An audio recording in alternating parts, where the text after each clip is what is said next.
जब लिख लें last type of delta H, heat of solution, heat of solution. अच्छा, हमने पढ़ा था हीट ऑफ हाइड्रेशन, और एक चीज ध्यान रखना, हीट ऑफ सॉल्यूशन का क्वेश्चन हमेशा हीट ऑफ हाइड्रेशन के साथ ही होगा दोनों का, लेकिन दोनों में डिफरेंस क्या है बस वो समझना ध्यान से, वरना कुछ को दोनों एक जैसी लगती है। हीट ऑफ सॉल्यूशन, तो इसमें लिख लें the heat released, the heat released or absorbed, the heat released or absorbed when 1 mole of a substance, when 1 mole of a substance, 1 mole of a substance is dissolved in, is dissolved in infinite volume of water, is dissolved in infinite volume of water, infinite volume of water, is dissolved in infinite volume of water. Next point लिख लें, on further addition of water, on further addition of water, the magnitude of, on further addition of water, the magnitude of heat of solution on the magnitude of heat of solution does not change, does not change, the magnitude of heat of solution does not change. अब ये जो हमने लिखा है इसका meaning ध्यान समझना कि हीट ऑफ सॉल्यूशन का magnitude on addition of water does not change, या हीट ऑफ सॉल्यूशन बोलते कब। अच्छा, इसकी डेफिनेशन पढ़कर मुझे बता, पहली चीज तो हीट ऑफ सॉल्यूशन का साइन क्या होगा, नेगेटिव या पॉजिटिव, पढ़ो। पहली चीज तो जब क्या होता है, हीट ऑफ हाइड्रेशन में क्या लिखा था, हीट रिलीज्ड, मतलब heat of hydration always negative होती है, लेकिन इसका साइन नेगेटिव या पॉजिटिव हो सकता है, कुछ भी।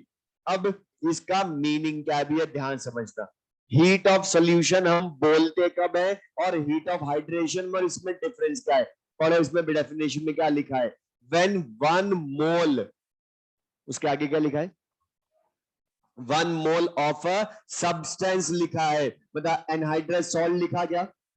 हीट ऑफ हाइड्रेशन पढ़ो, उसमें क्या लिखा है, when 1 mole of an anhydrous salt combines with fixed number of water molecules, मतलब बता हाइड्रेशन में किसी भी सब्सटेंस का एनहाइड्रस सॉल्ट का होना चाहिए, तो दूसरा उसमें वाटर मॉलिक्यूल्स फिक्स्ड कंबाइन होते हैं और बनता भी उससे क्रिस्टल ही है, सॉलिड स्टेट में। लेकिन मतलब यहां पढ़ो क्या लिखा है, 1 mole of an anhydrous salt या 1 mole of a substance, 1 mole of a substance मतलब क्या, पहले तो इसका बोल देख ले कि heat of solution copper sulphate की भी हो सकती है और उसके हाइड्रेटेड क्रिस्टल की भी हो सकती है, मतलब इसमें एनहाइड्रस होना जरूरी है क्या, पहली चीज।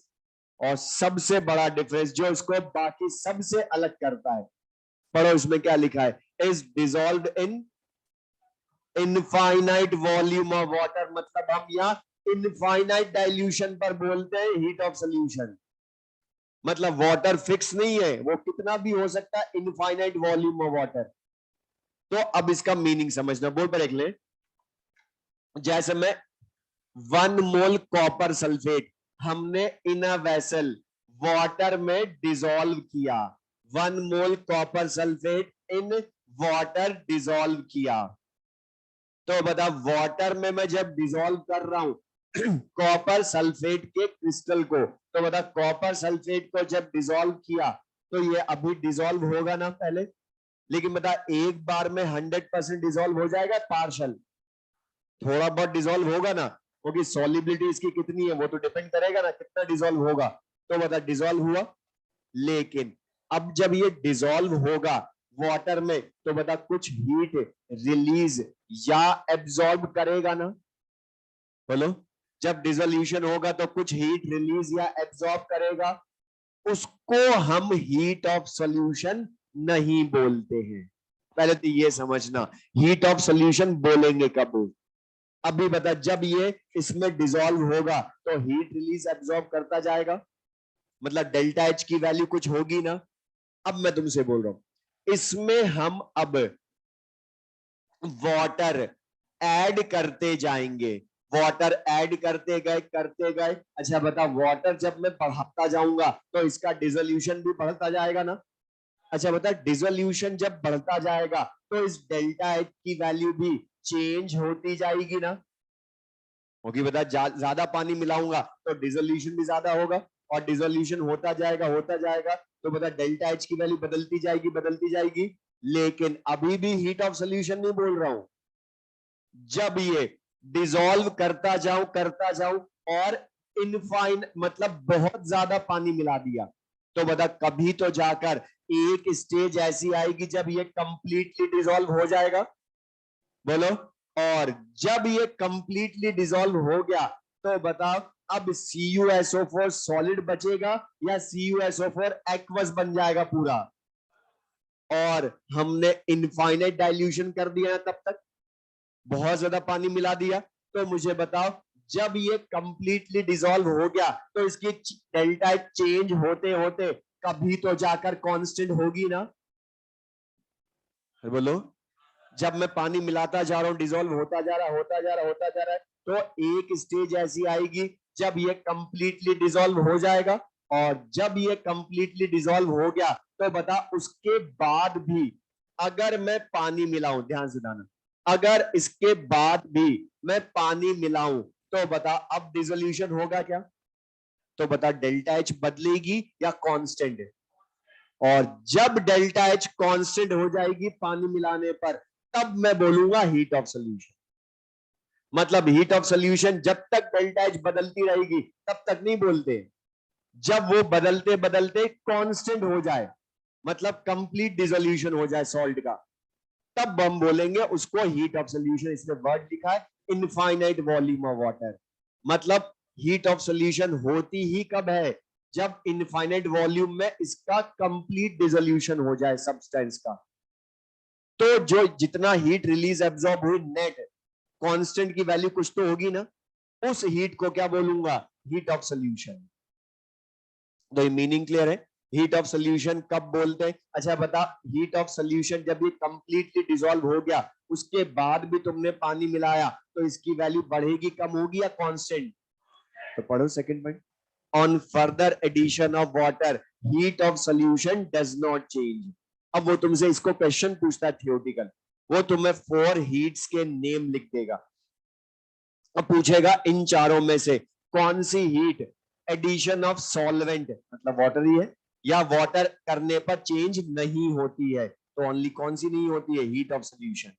क्यों? क्योंकि हीट ऑफ सोल्यूशन चेंज क्यों नहीं होती? उसका सिंपल सा रीजन, जब तक चेंज होती रहेगी तब तक हीट ऑफ सोल्यूशन बोलोगे ही नहीं। जब वो कांस्टेंट होगी तभी बोलूंगा। और एनसीईआरटी में ध्यान सुनना, इसी को लिखा होगा हीट ऑफ डिसोल्यूशन। क्यों लिखा होगा? क्योंकि कंप्लीटली डिसोल्यूशन हो जाता है ना उसका, तभी तो इनफाइनाइट वॉल्यूम लेते हैं हम। तो हीट ऑफ सॉल्यूशन बोलूं या हीट ऑफ डिसोल्यूशन बोलूं, बात एक है। लेकिन अब इसकी रिएक्शन कैसे लिखेंगे बोर्ड पर देख ले, पहले पूरा समझो। तो बता, पहली चीज मैं तुमसे बोलूं, calculate heat of solution of copper sulphate, तो उसकी इक्वेशन लिखनी पड़ेगी। Heat of solution of copper sulphate, तो बता कितने मोल का करवाओगे? 1 मोल सॉलिड को मिलाओगे ना। लेकिन बता, वाटर फिक्स या इनफाइनाइट? और इनफाइनाइट को किससे शो कर देते हैं? एक्वस से। जबकि हाइड्रेशन में फिक्स 5H2O लिखे थे ना, तो लिखने में दोनों के डिफरेंस है। और यहां पर बताइए कंप्लीटली डिसॉल्व होता है इनफाइनाइट डाइल्यूशन में या इनफाइनाइट वॉल्यूम ऑफ वाटर में, तो बताइए कॉपर सल्फेट सॉलिड मिलेगा हमें या कॉपर सल्फेट का एक्वस सॉल्यूशन? तो बता, प्रोडक्ट भी क्या लिखूंगा? CuSO4 aqueous. और इसमें जितना हीट चेंज होगी उसको बोलेंगे हीट ऑफ सॉल्यूशन। तो बता, मीनिंग क्लियर सबको ये? अब लेकिन इसकी जगह मैं जरूरी नहीं है हर बार CuSO4 ही मिलाऊं, मतलब मैं उसका क्रिस्टल भी तो मिला सकता हूं डायरेक्ट, जो हाइड्रेशन से बनता है। तो मैं CuSO4.5H2O ही मिला दूं, तो बता इनिशियली जब मिलाऊंगा तो वाटर में इसमें भी डेल्टा H बदलेगी, लेकिन मैं इसके बाद भी मिलाता जाऊं मिलाता जाऊं मिलाता जाऊं मिलाता जाऊं, इनफाइनाइट वॉल्यूम कर दूंगा, तो ये 1 mole copper sulphate dot 5H2O भी कंप्लीटली डिसॉल्व हो जाएगा। और बता कंप्लीटली डिसॉल्व होने का मतलब सब अलग हो जाएंगे, पूरा घुल जाएगा। तो बता वाटर मॉलिक्यूल तो किसमें घुल जाएंगे, पानी में ही। तो बता तुम्हें यहां भी क्या मिलेगा, CuSO4 का एक्वस सोल्यूशन। और लेकिन इस रिएक्शन की जो हीट होगी उसको क्या बोलेंगे, heat of solution of CuSO4.5H2O। Okay, इसको मिलाया ना हमने, लेकिन इसको क्या बोलेंगे, heat of solution of CuSO4। तो बता मीनिंग क्या है सबको ये। और इनकी इक्वेशन लिखना बहुत सिंपल सी, क्योंकि बता जो तुम्हारा क्रिस्टल है उसी में से बता एक्वस लिखो और उसी का एक्वस सोल्यूशन बना दो। बोलो, लिख ले दोनों इक्वेशन।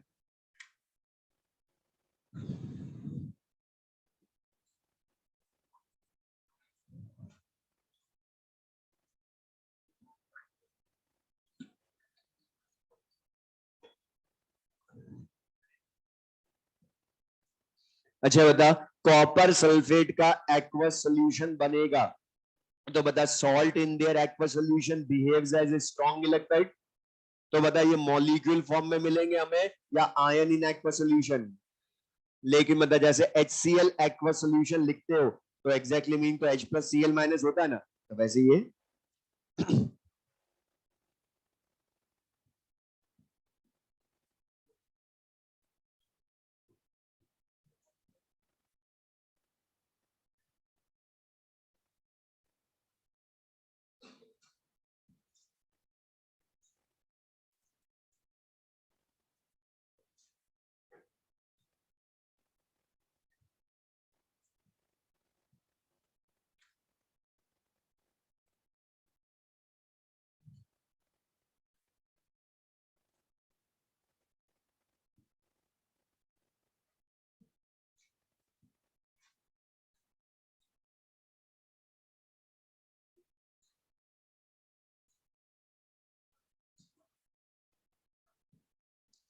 तो द इक्वेशन। अब लेकिन मैं बोल रहा हूं यहां पर हीट ऑफ हाइड्रेशन का क्वेश्चन हो या हीट ऑफ सोल्यूशन का, सुन ले ध्यान से, तो तुम्हारे पास एक ही मेथड होगा, हेस लॉ। ओके, हमने इनके लिए अलग से कोई फॉर्मूला नहीं पढ़ा हमने। तो यहां पर बोल रहा हूं हीट ऑफ हाइड्रेशन कैलकुलेट करवाए या गिवन हो, तुम्हें इक्वेशन लिखनी है। हीट ऑफ सोल्यूशन गिवन या कैलकुलेट करवाए, तुम्हें उसकी इक्वेशन लिखनी है डेफिनेशन के अकॉर्डिंग, और हेस लॉ यूज करना है और क्वेश्चन लिख ले, जिससे हमें क्लियर भी होगा। जो लास्ट क्लास में हीट ऑफ हाइड्रेशन में एक लाइन बोली थी, बताऊंगा उसका मीनिंग अभी, लिख ले। The heats of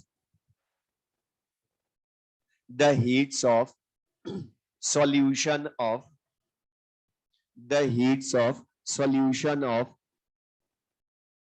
BaCl2 solid, board पर देख लें, BaCl2 solid and BaCl2.2H2O solid, BaCl2.2H2O solid are, board पर देख लें, are -20.8 and 8 kilojoule per mole respectively, are -20.8 and 8 kilojoule per mole respectively. Calculate heat of hydration of BaCl2 solid. Calculate heat of hydration of BaCl2 solid. अच्छा रुक जा, सुन ले, मैंने last class में एक चीज बोली थी कि जब किसी सब्सटेंस का एनहाइड्रस सॉल्ट का हाइड्रेशन होता है तो fixed number of water molecules combine होते हैं। लेकिन थर्मोडायनेमिक्स में बोल रहा हमें याद रखने की जरूरत नहीं है कि सब सॉल्ट से कितने वाटर मॉलिक्यूल एसोसिएट होंगे, वो क्वेश्चन खुद बताएगा। तो बता दिया उसने, लिखा ना BaCl2.2H2O, तो पता चल गया कि जब उसका हाइड्रेशन होगा तो यही क्रिस्टल बनाओगे। तो हमने बोल दिया हमें याद नहीं करना कितने बनाएगा, वो खुद बताएगा क्वेश्चन। तो बता, जो हीट कैलकुलेट करवाई सबसे पहले उसकी इक्वेशन लिखे, तो BaCl2 सॉलिड प्लस क्या लिखोगे 2H2O गिव्स, लिख लें तो BaCl2 डॉट 2H2O सॉलिड लिखोगे। और इस रिएक्शन की हमें डेल्टा H फाइंड करनी है, तो उसके लिए हीट ऑफ सॉल्यूशन दी इन दोनों की। और हीट ऑफ सॉल्यूशन का मीनिंग क्या है, फिक्स्ड वाटर मॉलिक्यूल या इनफाइनाइट वॉल्यूम। मतलब आप दोनों को इनफाइनाइट वॉल्यूम में मिलाओगे तो BaCl2 का ही एक्वस सॉल्यूशन मिलेगा, जैसे कॉपर सल्फेट का मिला। तो बता प्रोडक्ट भी लिखना बहुत इजी है इनका BaCl2 एक्वस, दोनों में प्रोडक्ट BaCl2 एक्वस सॉल्यूशन बन गया। और फर्स्ट रिएक्शन की delta H -20.8 kilo joule per mole, second reaction की delta H +8 kilo joule per mole. बता दो रिएक्शन की डेल्टा H पता थर्ड लानी है। अच्छा हमने भी एक लाइन लिखी है कि हीट ऑफ सॉल्यूशन में बी नेगेटिव और पॉजिटिव। रीजन हमसे नहीं पूछने वाला, बट बता हमें दिख रहा है ना क्वेश्चन में भी, इसकी नेगेटिव है इसकी पॉजिटिव है हीट ऑफ सॉल्यूशन, इसलिए मे भी नेगेटिव और पॉजिटिव बोला था। अब बता, अब तो हैश लॉ यूज करना है।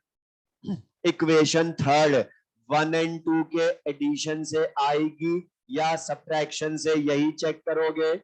अब लेकिन बता डिजायर्ड इक्वेशन ही बताती है कि गिवन को ऐड करें या सब्ट्रैक्ट करें। तो यहां पर एक बार रुक जा, सुन लो मैं जो बोला। यहां पर जिस चीज का ध्यान रखना, वरना सिली मिस्टेक जल्दबाजी में जो होती है। डिजायर्ड इक्वेशन थर्ड है, इसमें रिएक्टेंट BaCl2 है, लेकिन इसकी फिजिकल स्टेट का भी ध्यान रखना, वरना बता BaCl2 एक्वस भी है लेकिन वो हमारा रिएक्टेंट नहीं है। वो कौन है, BaCl2 सॉलिड। मतलब फर्स्ट इक्वेशन में सेम साइड मिल गया, मतलब इक्वेशन 1 में नो चेंज। और एक काम की चीज ध्यान रखना यहां पर, वरना इसमें कुछ बाद में कंफ्यूज होते हैं।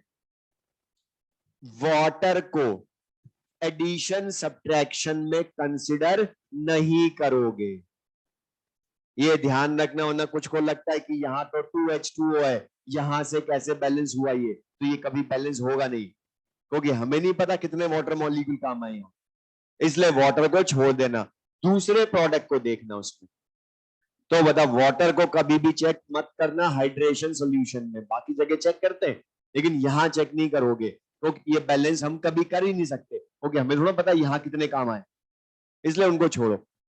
अब BaCl2 डॉट 2H2O सॉलिड, बता सेकंड इक्वेशन में मिल गया ना, लेकिन सेम या ऑपोजिट साइड, तो ऐड करें या सब्ट्रैक्ट, सब्ट्रैक्ट करोगे तो बता डेल्टा H थर्ड रिएक्शन की क्या हो जाएगी -20.8 -8, तो answer will be -28.8 kilo joule per mole, यही होगी ना, -28.8 किलो जूल पर मोल। और अपना आंसर क्रॉस चेक भी कर सकते हो, मतलब हमने पढ़ा है heat of hydration is always negative, means हमने करेक्ट किया, ऑलवेज नेगेटिव ही आएगी, तो negative I delta H heat of solution. तो हमारा चैप्टर कंप्लीट, और क्वेश्चंस बोला था मॉड्यूल डिस्कस करने के लिए, और आज के लिए ही बोला था। और उसमें से अब जो डाउट है पहले वो पूछ लो। एक्सरसाइज 1 में सुन लो मैं जो बोला मैं पहले, जो और मैं बोल रहा ये जिन्होंने नहीं भी गए लिख लेना, कोई कॉमन डाउट होंगे, और मैं अभी आज हट के फिर भूल जाऊंगा। क्वेश्चन नंबर 97 एक्सरसाइज 1 का, उसमें पहले बस रिएक्शन में करेक्शन कर लो, क्वेश्चन करेक्ट है बस क्वेश्चन में करेक्शन कर लो उसको। H2 सॉलिड लिखा है, I2 गैस लिखा है, लेकिन उल्टा करो H2 gas plus I2 solid करो उसको। अब बता 2 मोल की फॉर्मेशन की डेल्टा H दी है, तो पर मोल तो ले आओगे हाफ करके। क्वेश्चन नंबर 115, इसका आंसर बता दिया था 1 होगा, तो आंसर की मैं करेक्शन कर लेना। क्वेश्चन नंबर 115, इसका आंसर फर्स्ट होगा, उसमें माइनस में दे रखा लेकिन प्लस में आएगा।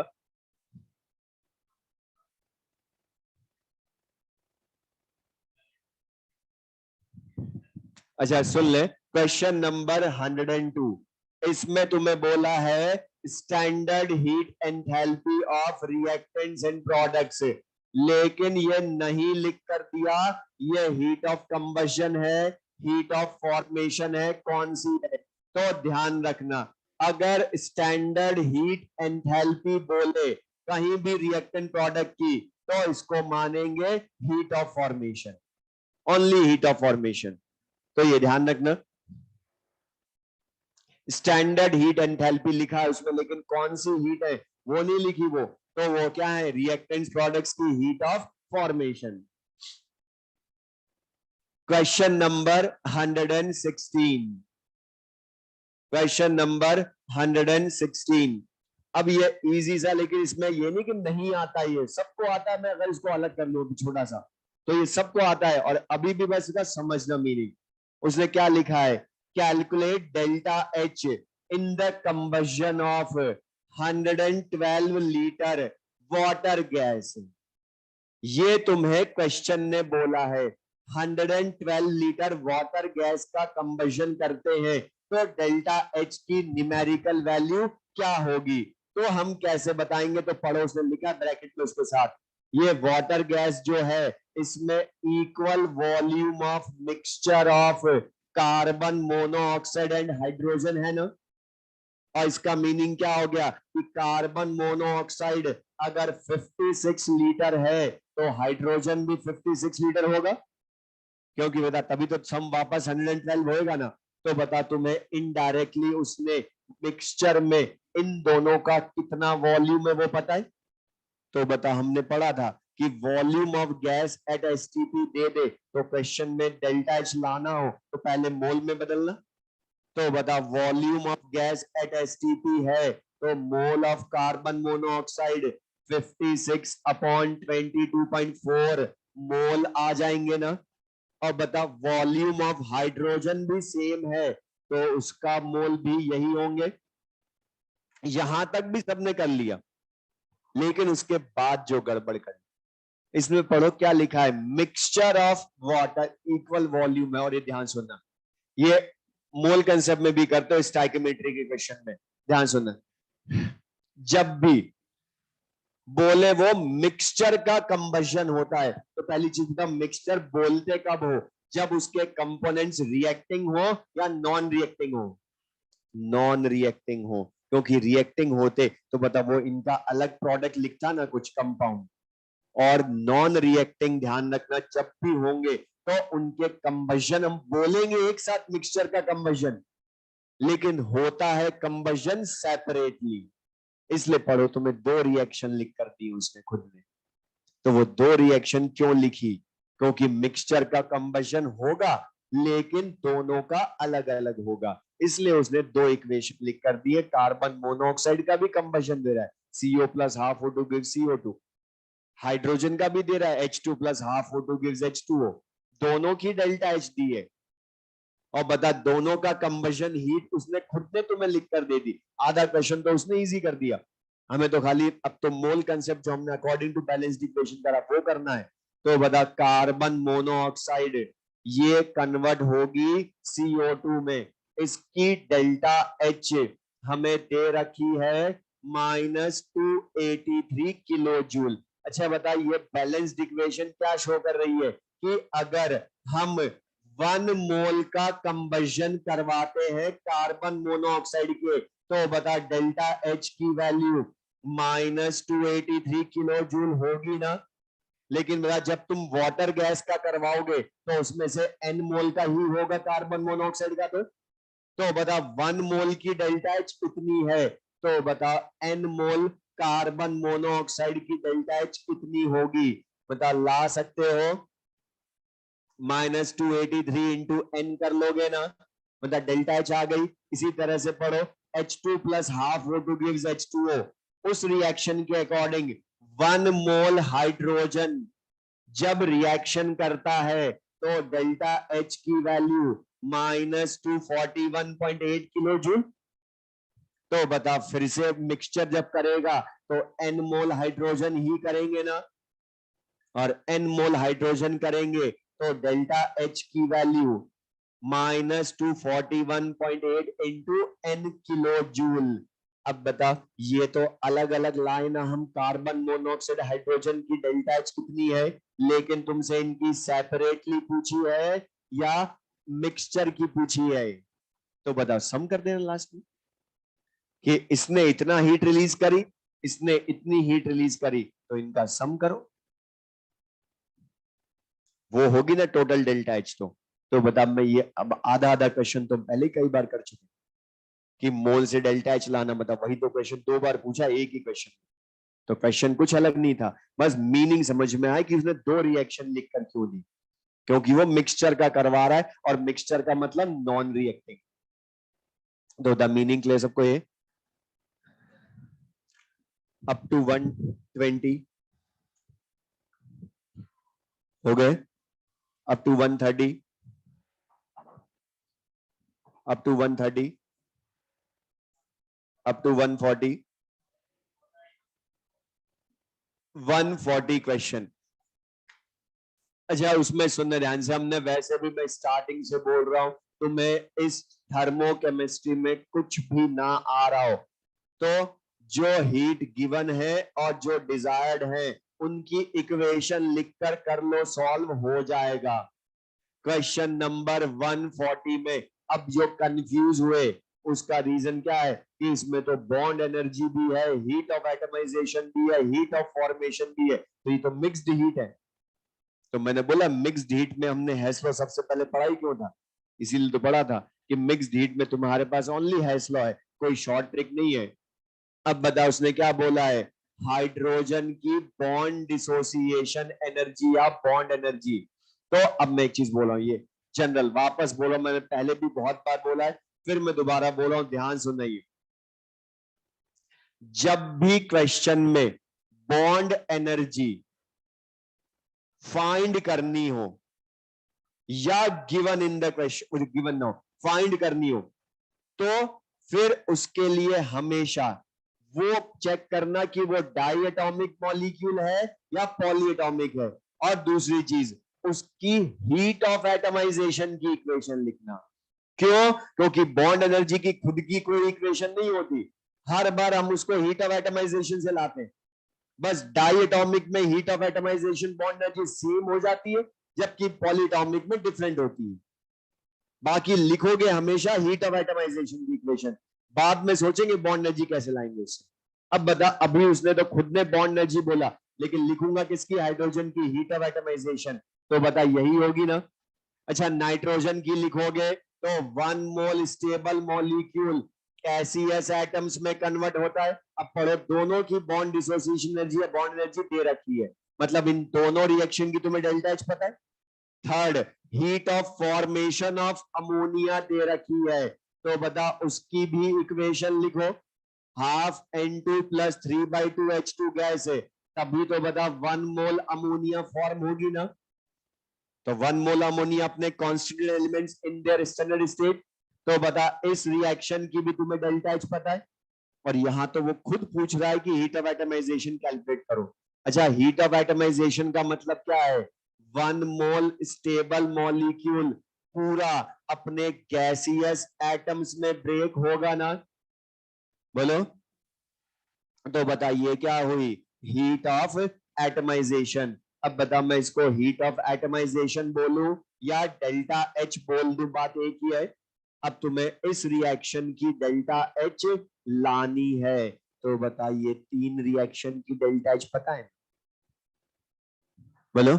तो बता इसके लिए, और रुक जाओ, अब मैं इसी का क्वेश्चन बोल रहा हूं जो एम्स में आया था, मैंने इतना सारा समझाया, उसमें क्वेश्चन में ये तो फिर भी इजी है, उसने पूछा था हीट ऑफ एटमाइजेशन नहीं पूछा था, उसने पूछा था NH बॉन्ड एनर्जी फाइंड करो। ऐसा क्वेश्चन लास्ट क्लास में भी किया था, NH बॉन्ड एनर्जी फाइंड करो। बता हीट ऑफ एटमाइजेशन ले आओगे तो ये कितने बॉन्ड को ब्रेक करने की एनर्जी आई, 1 मोल बॉन्ड को या 3 मोल बॉन्ड को, 3 मोल बॉन्ड को। तो बता बॉन्ड एनर्जी NH जो होगी मतलब वो क्या होगी, हीट ऑफ एटमाइजेशन बाय 3 हो जाएगी ना। मतलब तुम्हें ध्यान है, मैंने बोला था बॉन्ड एनर्जी की खुद की कोई इक्वेशन नहीं होती, वो तो हीट ऑफ एटमाइजेशन से लाते हो। अगला क्वेश्चन जो इन दो इससे भी अच्छा, जिसमें सॉल्व जो मैंने लास्ट अभी जो बार बार बोल रहा हूं उस पर बेस क्वेश्चन, उसमें अगर वो लिख कर करोगे हमेशा समझ में आएगा।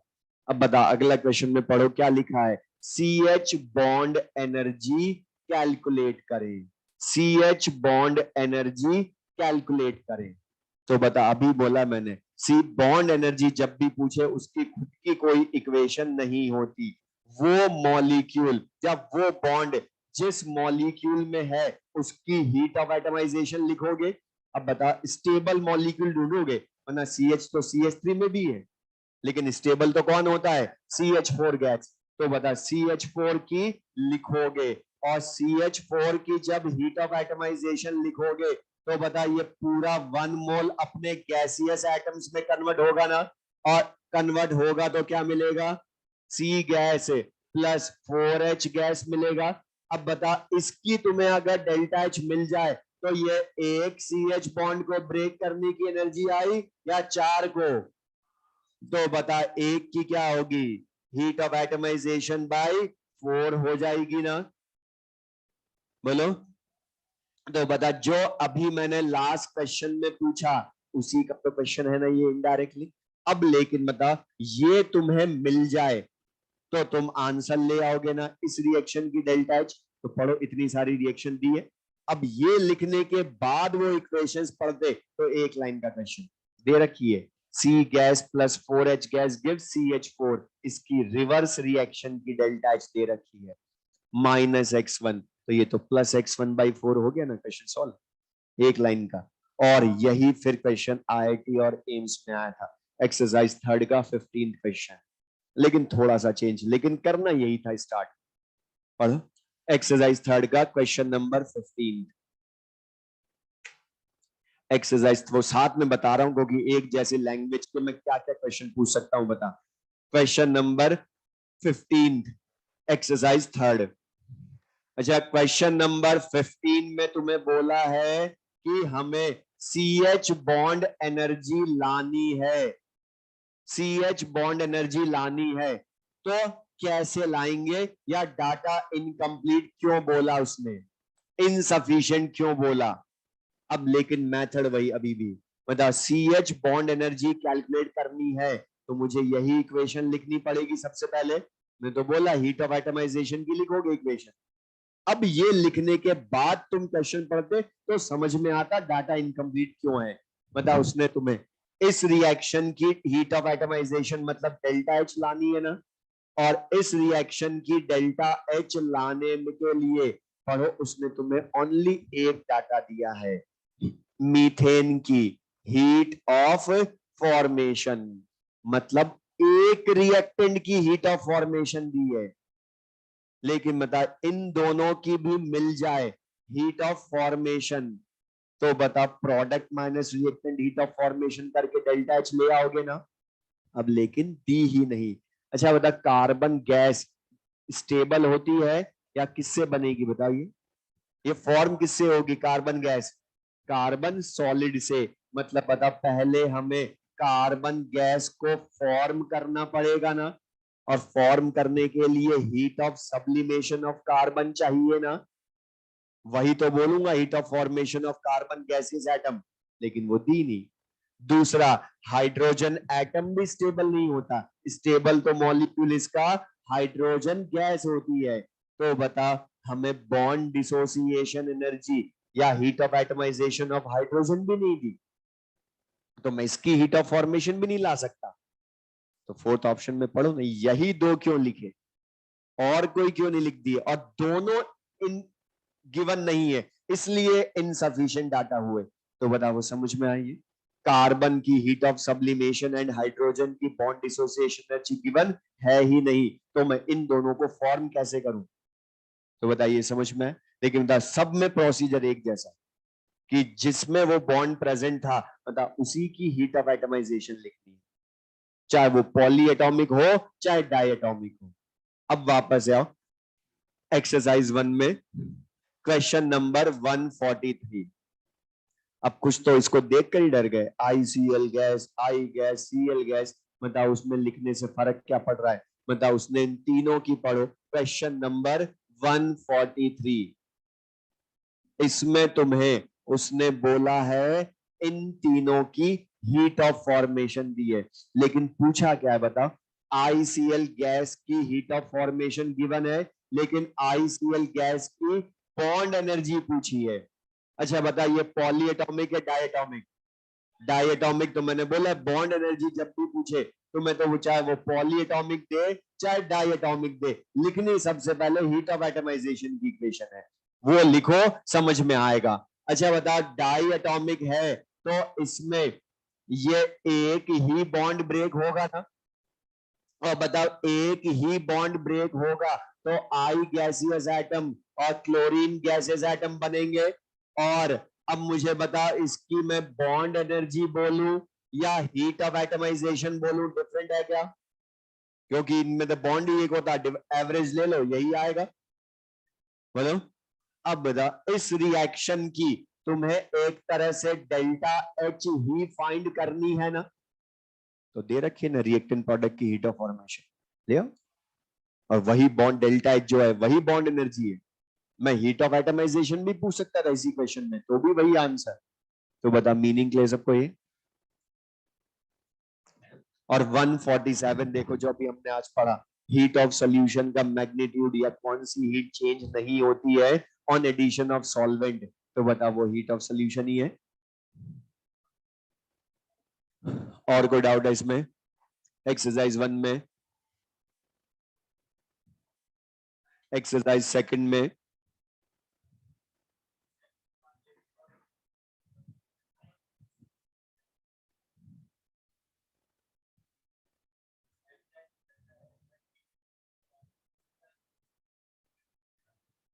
उसने, और एक चीज ध्यान रखना, अगर किसी क्वेश्चन में वो टेम्परेचर दे दे तो फिर वही लेना जो उसने दिया है।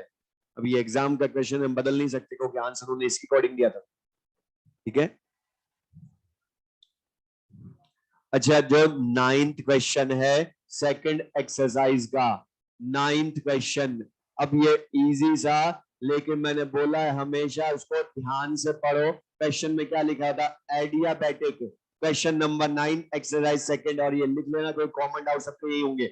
एक्सरसाइज सेकंड का क्वेश्चन नंबर 9 क्या बोला, एडियाबैटिक फ्री एक्सपेंशन। अच्छा पहली चीज, एडियाबैटिक बोला तो क्यू वैल्यू, अच्छा फ्री एक्सपेंशन किस में होता है, वैक्यूम में, और बता वैक्यूम में वर्क डन भी जीरो, और बता डब्ल्यू और क्यू हो, मैंने हमेशा बोला क्यू और डब्ल्यू हो तो वो फर्स्ट लॉ का क्वेश्चन, और फर्स्ट लॉ का फॉर्मूला ही लिखो, delta E equals to Q plus W, तो डेल्टा ई जीरो भी आएगा। तो मैं एक ऑप्शन तो ये भी दे सकता है, delta U zero, direct delta T ना देता तो डेल्टा यू जीरो तब सब कर लेते, क्योंकि तब तो खुद ही बता रहा है ऑप्शन की क्या यूज करना है।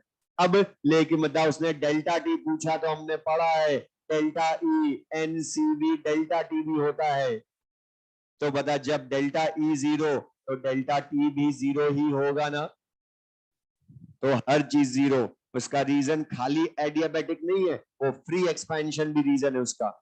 अगर ये फ्री एक्सपेंशन नहीं होता तो फिर जीरो नहीं आता डेल्टा टी, फिर तो बदल जाता है, एडियाबेटिक वर्क डन होता है ना फिर। क्वेश्चन नंबर 11th में, इसमें सबका हो गया, लेकिन बस एक छोटा सा कंफ्यूजन है कि इसमें डेल्टा जी नॉट का साइन प्रिडिक्ट कैसे करें। तो ध्यान सुनना, डेल्टा जी नॉट का साइन हम इसमें प्रिडिक्ट नहीं कर सकते, इसको करोगे ओनली डेल्टा एस नॉट से। उसने जो लिख कर दिया है डेल्टा एस पॉजिटिव, वो ढूंढ लो। अब बता डेल्टा एस पॉजिटिव किस में होता है, डेल्टा एन जी पॉजिटिव हो, तो उसने एक ही रिएक्शन दी है जिसके लिए डेल्टा एन जी पॉजिटिव है, तो अदा कर लोगे यूज इसको। क्वेश्चन नंबर 21, क्वेश्चन नंबर 21,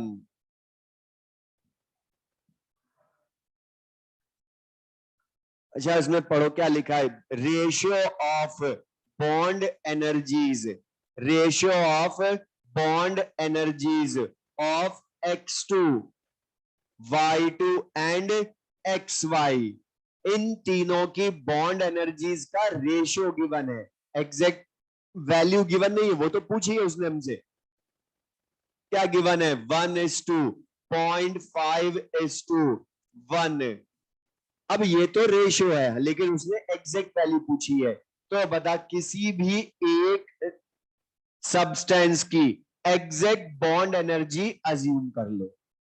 तो बता, रेशियो की टर्म में वही आना चाहिए ना। बता, मैंने अगर एग्जैक्ट वैल्यू ए अज्यूम कर ली, 1 नहीं अज्यूम करी, ए ही अज्यूम कर ली, तो बता ये कितना होगा फिर? A/2 होगी। ये कितनी होगी? ए। तो बता, bond energies of reactants products हो गई ना अब तो। अब ये ए ही तुम्हें लाना है। उसको लाने के लिए पढ़ो, उसने एक और हीट दी है इनके साथ, जिससे कि रिएक्शन पता चलेगी हमें। मतलब फॉर्मेशन हीट दी ना XY की, तो बता 1 मोल XY फॉर्म करोगे। इस रिएक्शन की हीट दी है और X2Y2 लिखकर बता दिया कि इनके एलिमेंट्स यही दोनों होंगे। अब बता, तुम्हें हीट ऑफ फॉर्मेशन गिवन है, मतलब डेल्टा H गिवन है ना इस रिएक्शन की, और डेल्टा H गिवन है। रिएक्टेंट प्रोडक्ट की बॉन्ड एनर्जीज ए की टर्म में भी गिवन हो गई ना। तो बता, तो delta H sum of bond energy of reactant minus bond energy of product करके ले आओगे। डेल्टा H पता है, बॉन्ड एनर्जी लानी है, ए की टर्म में रखना, ए की वेरिएबल, इक्वेशन भी एक बन जाएगी। फिर समझ में आया? कैलकुलेशन सही करो, आंसर सही है उसमें, जो करेक्शन था मैंने बता दिया। Question number 24। अब आधों ने तो ये क्वेश्चन देखकर ही छोड़ दिया, ग्राफ वाला है इसलिए, लेकिन समझना इसमें ध्यान से, जो कुछ का डाउट भी है वो भी बता रहा हूं। उसने 2 ग्राफ प्लॉट करके दिए, ए बी और ए सी। पहला ऑप्शन पढ़ो, या उसको पढ़ने के पहले ये पढ़ना, कंफ्यूजन फर्स्ट में बहुतों को कि ये क्यों करेक्ट है। अच्छा बता, उसने क्या लिखा है? Reversible expansion of an ideal gas. Reversible expansion होता है, तो बता, लेकिन उसने बोला एसी वाला जो ग्राफ है वो एडियाबैटिक का है, ए बी वाला ग्राफ आइसोथर्मल का है, लेकिन रिवर्सिबल एडियाबैटिक में बता डेल्टा एस की वैल्यू। तो बता, जीरो से कुछ तो होगी ना एंट्रोपी आइसोथर्मल में। वहां तो आइसोथर्मल रिवर्सिबल में तो फॉर्मूला पढ़ते हो, 2.303 nr log v2 by v1 या p1 by p2। तो बता, डेल्टा एस आइसोथर्मल की कुछ वैल्यू आएगी तो ज्यादा ही होगी ना जीरो से, तो वो तो फर्स्ट करेक्ट है। सेकंड भी करेक्ट है, आइसोथर्मल में T A initial final state का टेम्परेचर इक्वल। थर्ड भी करेक्ट है, क्योंकि बता वर्क डन तो एरिया अंडर द कर्व होगा ना। बता, एरिया अंडर द कर्व इसका तो इतना से ही आएगा। आइस एडियाबैटिक का बता, एसी वाला कर्व है ना उसका, ये है ना area under the curve, adiabatic का वर्क डन, तो बता इतना सा ही है। लेकिन बता भाई, आइसोथर्मल में ये और एक्स्ट्रा आएगा ना, तो बता work done isothermal greater than work done adiabatic, वो भी करेक्ट लिखा है। तब आंसर तो बता फोर्थ ही है। क्यों है उसका रीजन?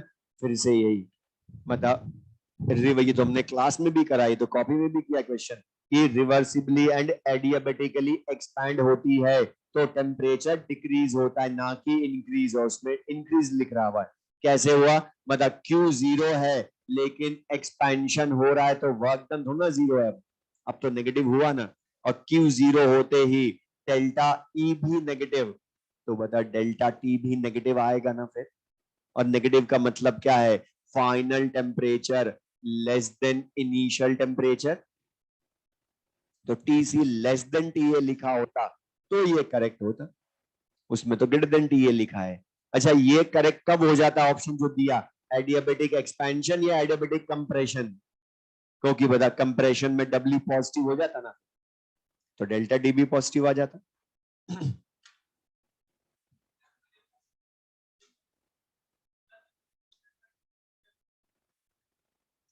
लेकिन डेल्टा एच नॉट थोड़ा पता है मैं सबको, वो नहीं पता ना। अच्छा, एक्सरसाइज थर्ड में क्वेश्चन नंबर 2 में उसमें लिखा है, कुछ को लगता है कि क्वेश्चन नंबर 2 में सब्सटेंस सिस्टम में कौन है, सॉलिड लिक्विड गैस, ये तो लिखा ही नहीं तो कैसे बताएंगे। तो बता, हमने assumption बोला था IUPAC, if nothing is mentioned then we assume gas, और isothermal expansion of an ideal gas delta E delta H दोनों जीरो, तो सॉल्व भी नहीं करना था। और ये एम्स का क्वेश्चन है, बस हटा रखा है हमने एम्स को, बाकी है एम्स का। और क्वेश्चन नंबर 9, अच्छा तुम्हें पता है इलेक्ट्रोकेमिस्ट्री आएगा बैक पोर्शन में। 9th क्वेश्चन, फ्यूल सेल की एफिशिएंसी, और मैंने बोला था कि केमिकल काइनेटिक्स की जगह इलेक्ट्रोकेमिस्ट्री आएगा, और केमिकल काइनेटिक्स की जगह इलेक्ट्रोकेमिस्ट्री आने का मतलब होता है केमिकल काइनेटिक्स नहीं आएगा।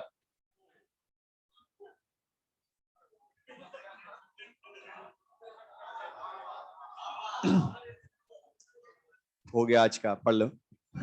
अब ध्यान सुनो, तो क्वेश्चन नंबर 9 जो है, फ्यूल सेल की efficiency the delta G by delta H into 100, वो कर लोगे, और रिएक्टेंट प्रोडक्ट की डेल्टा जी से डेल्टा जी रिएक्शन ले आओगे, प्रोडक्ट माइनस रिएक्टेंट करके, तो 9th क्वेश्चन हो जाएगा। क्वेश्चन नंबर 15 मैंने बता दिया। क्वेश्चन नंबर 21, क्वेश्चन नंबर 21 वो नहीं भी किया तो पढ़ो अभी उसको। क्वेश्चन नंबर 21, ये बाद में डाउट आएगा, इससे पहले बता रहा हूं।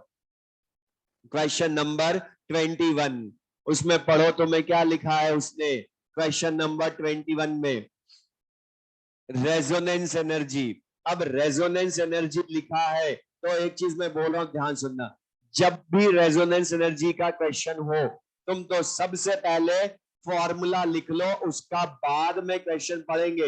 लेकिन रेजोनेंस एनर्जी गिवन किसकी है? बेंजीन की। तो बेंजीन की रेजोनेंस एनर्जी लानी है, तो क्या करोगे? Delta H calculated minus delta H observe, यही फॉर्मूला है ना। अब जो हमने लिखा था रजिस्टर में फॉर्मूला, ये वहां पर वापस उसी पेज पर वापस आ, resonance energy of benzene delta H calculated minus delta H observed. इस क्वेश्चन में बता तुम्हें अब बेंजीन की resonance energy given in the question है आपके। हमने क्वेश्चन किया था लास्ट क्लास में, मतलब वहां वो कैलकुलेट करवा रहा था इसको, आपके गिवन है। लेकिन हमने डेल्टा एच कैलकुलेटेड कौन सी है, डेल्टा एच ऑब्जर्व्ड कौन सी है, ये भी आइडेंटिफाई करना है, तो लिखवाया उनके साथ। डेल्टा एच कैलकुलेटेड 3 तरह से लाओगे, और हर बार हम लाएंगे कैलकुलेटेड को, कभी भी वो खुद नहीं देगा, ये हमें ही लानी है हर बार।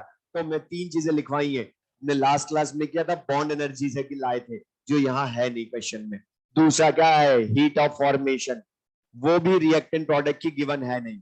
तो थर्ड एक और लिखवाया है, हीट ऑफ हाइड्रोजनेशन। तो अब हम लाएंगे बेंजीन की हीट ऑफ हाइड्रोजनेशन। लेकिन पढ़ो, उसने बेंजीन की हीट ऑफ हाइड्रोजनेशन दी है या साइक्लोहेक्सीन की दी है? और बता, साइक्लोहेक्सीन का मतलब तो एक बॉन्ड हाइड्रोजनेशन शो करेगा, और इसका हाइड्रोजनेशन हीट हमें दी है साइक्लोहेक्सीन की -119.5 किलो जूल। तो बता, हीट ऑफ हाइड्रोजनेशन जो गिवन है, उससे मुझे बेंजीन की हीट ऑफ हाइड्रोजनेशन लाऊंगा मैं कैलकुलेट करके। तो लेकिन बेंजीन में कितने डबल बॉन्ड, 1 या 3? तो हाइड्रोजनेशन में 3 मोल हाइड्रोजन यूज होंगे। तो बता, अब एक बॉन्ड के हाइड्रोजनेशन की एनर्जी तुम्हें पता है, तो 3 बॉन्ड की क्या होगी बता? 3 इंटू -119.5 किलो जूल। तो बता, ये जो डेल्टा एच है, ये बेंजीन की हीट ऑफ हाइड्रोजनेशन तुम कैलकुलेट करके लाए ना, किसकी हेल्प से लाए? हीट ऑफ हाइड्रोजनेशन की हेल्प से। तो बताइए, डेल्टा एच ऑब्जर्व्ड होगी या डेल्टा एच कैलकुलेटेड? क्योंकि जो हीट ऑफ हाइड्रोजनेशन से तुम लाते हो रिएक्शन की डेल्टा एच, वो तो कैलकुलेट होती है। तो बता, तुम्हें ये भी गिवन होगी। पढ़ो ऑब्जर्व्ड के साथ क्या लिखा है। गिवन इन द क्वेश्चन तो हम कर चुके लास्ट क्लास में, लेकिन एक और लिखा है गिवन। क्या लिखा है? और उसमें देख के बताओ क्या लिखा है। डेल्टा एच ऑब्जर्व में क्या लिखा है? गिवन और, अरे बोलो, अरे जो फॉर्मूले के साथ रजिस्टर में लिखवाया मैंने वो पढ़ो, मॉड्यूल में पढ़ो, क्वेश्चन में इधर जो लिखवा वो रजिस्टर में जो लिखवाया था, फाइंड इन द क्वेश्चन। तो बता तुमसे उसने फिर से heat of hydrogenation of benzene पूछी है, लेकिन बता फाइंड जो जो कैलकुलेट करवाए, या वो तो कौन सी होगी, हमेशा फाइंड करवाए वो तो ऑब्जर्व्ड होगी। इसलिए दो चीजें लिखवाई है वहां पर। गिवन वाला क्वेश्चन तो मैं करवा चुका लास्ट क्लास में, फाइंड करवाने वाला क्वेश्चन अब ये फिर एम्स का क्वेश्चन, इसलिए वो हमने सब चीजें लिखवा दी, कौन सी कैलकुलेट होती है कौन सी ऑब्जर्व होती है। मीनिंग क्लियर सबको, ये समझ में आया? तो अब बाकी इसके क्वेश्चंस कर लोगे।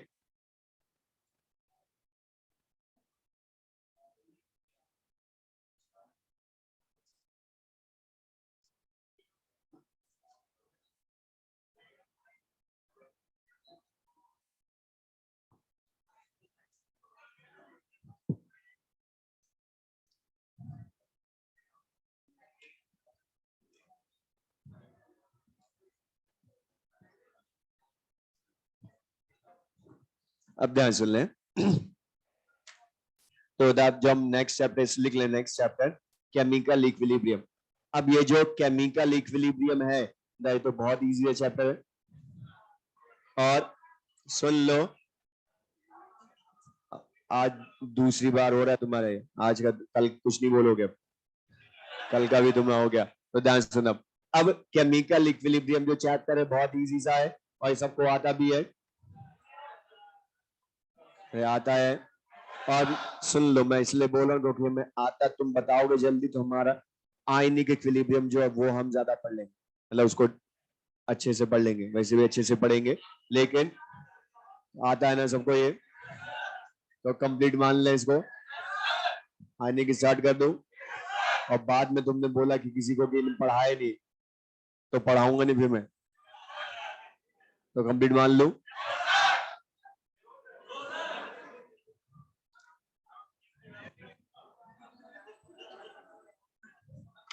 तो अब सुन ले ध्यान से बस पढ़ना तो हमें, क्योंकि इसके क्वेश्चंस हमें आता है, लेकिन जो छोटी छोटी चीजों में मिस्टेक करते हैं बस वो हमें क्लियर करनी, बाकी वो रीजनिंग वाले ही क्वेश्चन पूछना है इसमें ज्यादा, लेकिन बोर्ड पे लें। तो केमिकल इक्विलिब्रियम, अब इसको पढ़ने के पहले तो हमें ये पता हो कि केमिकल इक्विलिब्रियम कौन सी रिएक्शंस में होता है, या तुम मॉड्यूल में पढ़ोगे या 11th में पढ़ते थे, तो इसमें बहुत सारी चीजें पढ़ाते थे जो ऑलरेडी हम पढ़ चुके हैं अलग अलग चैप्टर्स में।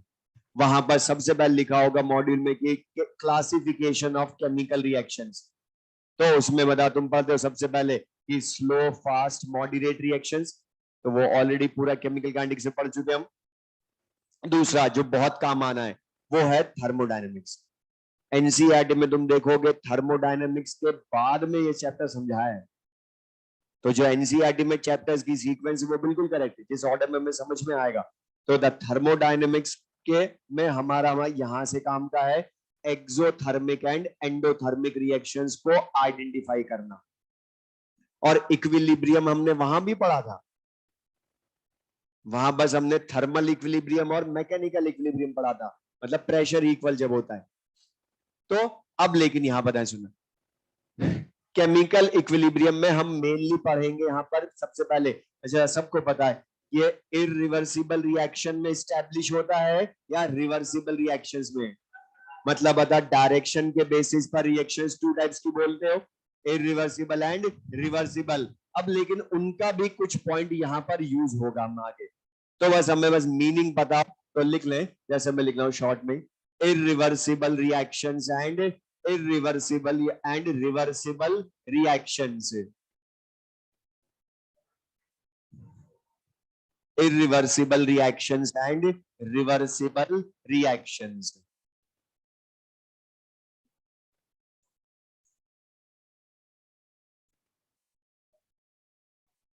अब इसमें जो हमारे काम आएंगे डिफरेंस वो बता रहा हूं, कोई ज्यादा हमने यूज करना है नहीं इनको। तो irreversible and reversible reactions.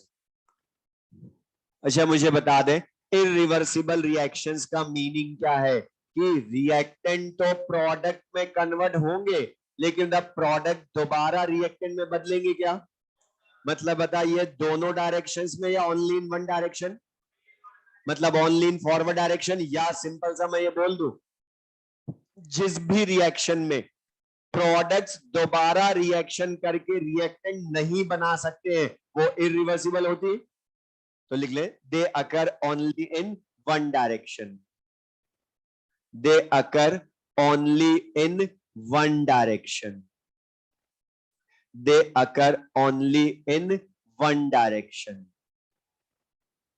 They occur only in one direction. अब इसी की मैं पहले प्रॉपर्टीज बता रहा हूं, फिर रिवर्सिबल बताऊंगा।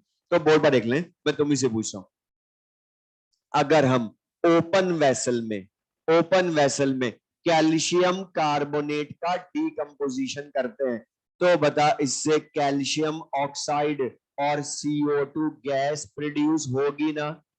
लेकिन बता जब ओपन वेसल में प्रोड्यूस होगी तो बता गैस की टेंडेंसी होती है, उसको अगर खाली जगह मिलेगी तो होता है एस्केप आउट होगी। तो मुझे बताओ क्या CO2 दोबारा कैल्शियम ऑक्साइड से रिएक्शन कर सकती है क्या? मतलब ये ओनली फॉरवर्ड ही होती जाएगी। तो बता कभी ना कभी तो जाकर फिर रिएक्टेंट कंप्लीटली कन्वर्ट होगा ना इनटू प्रोडक्ट्स। मतलब irreversible reactions always go to completion और जनरली पॉसिबल इन क्लोज्ड या ओपन वेसल। अच्छा बता, जब ये ओनली इन फॉरवर्ड डायरेक्शन हो रही है तो इनमें कभी भी इक्विलिब्रियम आएगा क्या? ओके, इक्विलिब्रियम का मतलब क्या है? Rate of forward rate of backward reaction equal. लेकिन जब बैकवर्ड होगी तो रेट कहां से होगी उसकी? तो लिख लें second point, they are generally possible in, they are generally possible in open vessel, they are generally possible in open vessel. Next point लिख लें, they do not attain, they do not attain equilibrium, they do not attain equilibrium। Next point लिख लें fourth,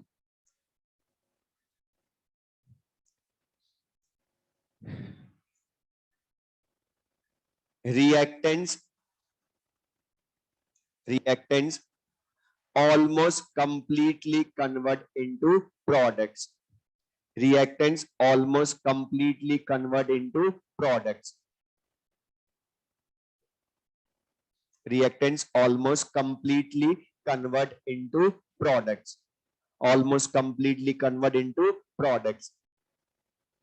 almost completely क्यों बोला? Because the practical efficiency किसी की भी 100% होती है क्या? हम तो मानते हैं कि 100% बदलेगा, तो बताइए, लेकिन हम क्या अज्यूम करते हैं कि 100% ही बदलता है। अब लेकिन रिवर्सिबल में लिख लें। अच्छा, रिवर्सिबल रिएक्शन में सबसे पहले रिएक्टेंट ही प्रोडक्ट में बदलेगा ना, लेकिन after some time products reaction करके रिएक्टेंट को बनाने लग जाएंगे। मतलब ये occur in only in forward direction या forward as well as backward direction. तो लिख लें रिवर्सिबल में, they occur in both the directions, they occur in both the directions, they occur in both the directions, both the directions। Next पढ़ लिखे। अच्छा, ये open vessel में होंगे या क्लोज्ड में? तो बोर्ड पर देख लो, जैसे अभी हमने कैल्शियम कार्बोनेट का डीकंपोजिशन जब ओपन वेसल में करवाया तो CO2 दोबारा रिएक्शन नहीं कर सकती थी, लेकिन अब मैं बोल इसी का डीकंपोजिशन क्लोज्ड वेसल में करवा दे तो बता अब क्या CO2 बाहर निकलेगी क्या? एस्केप आउट नहीं होगी। तो सुनना ध्यान से, जब कैल्शियम कार्बोनेट का डीकंपोजिशन करवाते हैं तो बता कैल्शियम ऑक्साइड बनेगा, CO2 बनेगा। अब के CO2 एस्केप आउट नहीं होगी, इसलिए धीरे धीरे बता CO2 का अमाउंट, कैल्शियम ऑक्साइड का अमाउंट बढ़ेगा। तो according to collision theory CO2 का अमाउंट बढ़ेगा, तो बता इसका random movement in all the directions बढ़ेगा। तो बता उसके कोलिजन विद CaO बढ़ेंगे ना। और बता जब इनके कोलिजन बढ़ेंगे तो कुछ तो इफेक्टिव कोलिजन भी बढ़ेंगे ना। तो बता आफ्टर सम टाइम ये कंबाइन होकर क्या बनाने लग जाते हैं? Calcium carbonate. मतलब रिएक्टेंट दोबारा रिएक्शन करके प्रोडक्ट बनाने लग गए तो रिवर्स हो गई ना। और बता जब रिवर्स हो गई तो कभी तो जाकर इनकी रेट फॉरवर्ड बैकवर्ड इक्वल आएगी ना। तो बता कोई भी रिवर्सिबल रिएक्शन होती है वो ऑलवेज इक्विलिब्रियम में आती ही है कभी ना कभी। लेकिन मतलब इक्विलिब्रियम जब आएगा तो ओनली रिएक्टेंट होंगे एट इक्विलिब्रियम, ओनली प्रोडक्ट होंगे एट इक्विलिब्रियम, या दोनों का मिक्सचर? मतलब बता, reactant completely convert into product होते हैं क्या इनमें कभी भी? तो लिख ले सेकंड पॉइंट रिवर्सिबल में, they are generally possible in, they are generally possible in closed vessel, they are generally possible in closed vessel, they are generally possible in closed vessel। next लिख लें, they always attain equilibrium, they always attain equilibrium, they always attain equilibrium। next point लिख लें, reactants never completely convert into products, reactants never completely convert into products। अब एक ये तो हमने बोला जनरल इंट्रोडक्शन या मीनिंग, इंट्रोडक्शन भी नहीं पूरा हुई हो। अभी तो हमने क्या बोला, classification of reaction on the basis of direction. तो बता, डायरेक्शन के बेसिस पर दो टाइप की रिएक्शंस बोली, लेकिन इनमें से हमारे काम का जो चैप्टर है वो उस नेम के अकॉर्डिंग काम की कौन है, रिवर्सिबल रिएक्शंस। अब रिवर्सिबल रिएक्शंस में इक्विलिब्रियम एस्टैब्लिश होता है। अब यहां से ध्यान सुनना, अब एक चीज, हमारा चैप्टर का नेम क्या है, केमिकल इक्विलिब्रियम। लेकिन एक चीज ध्यान रखना, इक्विलिब्रियम टर्म और केमिकल इक्विलिब्रियम में डिफरेंस है। इक्विलिब्रियम तो जनरल टर्म है और इक्विलिब्रियम, सुनना ध्यान से, ये इक्विलिब्रियम क्या होती है, किसी रिएक्शन या प्रोसेस की वो स्टेट जब temperature, pressure, concentration do not change with time. अगर टेम्परेचर कांस्टेंट रहता है एट इक्विलिब्रियम या इक्वल हो जाता है तो बताओ उसको थर्मल इक्विलिब्रियम बोलते हो। प्रेशर इक्वल हो जाता है तो प्रेशर इक्विलिब्रियम या मैकेनिकल इक्विलिब्रियम। थर्मल इक्विलिब्रियम बता, थर्मोडायनेमिक्स में जीरोथ लॉ में पढ़ा, दो बॉडीज के टेम्परेचर इक्वल तो थर्मल इक्विलिब्रियम बोला था। या दूसरा बता, जब हमने एक्सपेंशन ऑफ गैस पढ़ा था तो बता पिस्टन एट इक्विलिब्रियम बोला था। रीजन क्या बोला था कि internal pressure of gas external pressure के इक्वल, लेकिन प्रेशर इक्वल बोला था एट इक्विलिब्रियम, तो वो क्या था, मैकेनिकल इक्विलिब्रियम। थर्ड जो अब पढ़ेंगे हम, जब कंसंट्रेशन एट इक्विलिब्रियम कांस्टेंट रहेगी तो बोलेंगे केमिकल इक्विलिब्रियम। तो बता, केमिकल इक्विलिब्रियम पढ़ेंगे ओनली यहां पर, थर्मल और मैकेनिकल तो पढ़ चुके थर्मोडायनेमिक्स में। तो बता, पहली चीज तो यही क्लियर रखना कि केमिकल इक्विलिब्रियम मतलब कंसंट्रेशन कांस्टेंट। ये हमने ज्यादा यूज नहीं करा वहां, हमने बता वहां कभी कंसंट्रेशन कांस्टेंट बोली क्या एट इक्विलिब्रियम, हमने कभी पढ़ा ही नहीं वहां पर ये। तो बता, ये चीज क्लियर सबको ये। तो अब मैं वापस लिख लो heading, chemical equilibrium, chemical equilibrium. और मैं अज्यूम कर रहा हूं, अच्छा केमिकल इक्विलिब्रियम एस्टैब्लिश किसमें होगा, रिवर्सिबल रिएक्शन में होगा ना। तो मैं अज्यूम कर रहा हूं, बोर्ड पर लिख लें, जनरल रिवर्सिबल रिएक्शन में अज्यूम कर रहा हूं ए गिव्स बी। ये कोई जनरल रिवर्सिबल रिएक्शन है, ए गिव्स बी। अच्छा, रिवर्सिबल का मतलब क्या है, ये फॉरवर्ड रिएक्शन में भी होगी और बैकवर्ड डायरेक्शन में भी होगी। अच्छा, फॉरवर्ड डायरेक्शन में होगी तो रेट ऑफ फॉरवर्ड रिएक्शन होगी ना फिर, और जब बैकवर्ड डायरेक्शन में होगी तो रेट ऑफ बैकवर्ड रिएक्शन होगी। मतलब बता, यहां पर हमें rate of forward and rate of backward reaction को यूज करना है ना। और बता, हमने रेट ऑफ रिएक्शन जो है वो तो पूरा डिटेल में हम पढ़ चुके हैं केमिकल काइनेटिक्स में, इसलिए हम एक चीज बोला, इस चैप्टर में हम पढ़ चुके हैं, जो वो भी रिवाइज होंगे हमारे, जो हम अलग अलग जगह यूज कर चुके हैं। इसलिए मैं बोला ये बहुत इजी था, हमें सब आता है रीजनिंग, और पढ़ाने के पहले बोलो इस चैप्टर की रीजनिंग वो होगी केमिकल काइनेटिक्स। मतलब rate of forward backward reaction, मतलब रेट तो तुमने वहां पढ़ चुके हैं, हर तरह की जितनी तरह से पढ़ सकते हैं। तो फिर से हमारे काम आएगी जनरल मीनिंग, सबसे पूछा हूं, बताना, मैं तुम्हारा वो भी रिवाइज होएगा। बता, रेट ऑफ रिएक्शन रिप्रेजेंट किसको करती है किसी केमिकल रिएक्शन में? और बता, रेट बोलूं या स्पीड बोलूं या वेलोसिटी बोलूं, बात एक ही केमिस्ट्री में। तो बता, रेट ऑफ रिएक्शन क्या बोलते हो?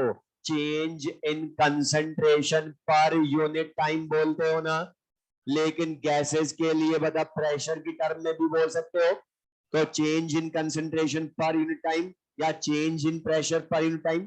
तो यहां भी रेट की बात करोगे तो वही पुराना मीनिंग सोचोगे कि रेट इक्वल का मतलब change in concentration per unit time equal है, और इसकी यूनिट बता वही लिखेंगे जो वहां लिखते थे।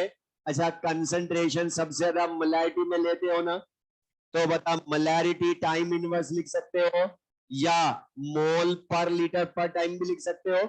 और प्रेशर सबसे ज्यादा एटीएम में लेते हो तो क्या लिखोगे? ATM time inverse. बोलो। अब यहां पर ध्यान सुनना, रेट ऑफ रिएक्शन का सिंपल मीनिंग जो हमने पढ़ा वही काम आना है। Change in concentration per unit time, या प्रेशर दे रखा हो तो change in pressure per unit time. दूसरा, ये रेट ऑफ रिएक्शन किन किन फैक्टर्स पर डिपेंड करती है वो भी पूछेगा। अब उनमें से हमारे यहां पर काम में तीन आने सबसे ज्यादा। एक तो कंसंट्रेशन ऑफ रिएक्टेंट को, दूसरा टेम्परेचर, थर्ड कैटलिस्ट। और ये सब हम वहां पढ़ चुके हैं। और यहां ध्यान रखना, हम कभी भी जीरो ऑर्डर रिएक्शंस नहीं पढ़ेंगे। क्यों नहीं पढ़ेंगे बताऊंगा रीजन आगे। तो बता, जनरल हम हमेशा वहां भी पॉजिटिव ऑर्डर या फर्स्ट ऑर्डर सबसे ज्यादा पढ़ते थे। तो अब तुम मुझे बता, तुम्हारा वो रिवाइज होएगा। और ये जो मैं चीजें लिख रहा हूं, अगर किसी को लिखना हो तो लिख लेना, अलग से टाइम नहीं दूंगा। ओके, हमें सबको आता ही है। अच्छा बता दो, कंसंट्रेशन ऑफ रिएक्टेंट बढ़ेगी तो बता, रिएक्टेंट के नंबर ऑफ मॉलिक्यूल्स बढ़ेंगे ना वेसल में, और नंबर ऑफ मॉलिक्यूल्स बढ़ेंगे तो आपस में कोलिजन भी बढ़ेंगे। तो बता, कुछ तो इफेक्टिव भी बढ़ेंगे ना फिर। और इफेक्टिव कोलिजन बढ़ेंगे तो बता, प्रोडक्ट ज्यादा बनेगा या कम? तो रिएक्शन फास्ट या स्लो?